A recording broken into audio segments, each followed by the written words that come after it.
అందరికీ నమస్కారం.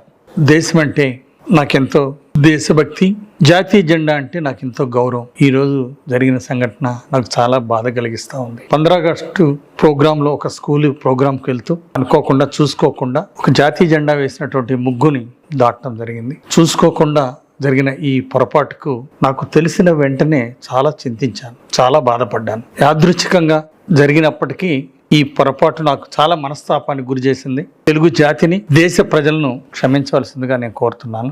భవిష్యత్తులో ఇలాంటిది ఎప్పుడు జరగకుండా తగిన జాగ్రత్తలు తీసుకుంటాను.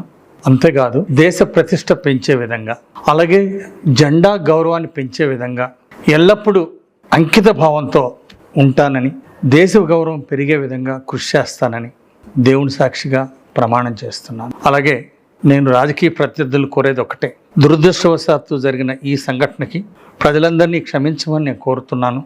అయితే దీన్ని దయచేసి స్వార్థ రాజకీయ ప్రయోజనాలకు ఉపయోగించొద్దని చెప్పేసి విజ్ఞప్తి చేస్తాను.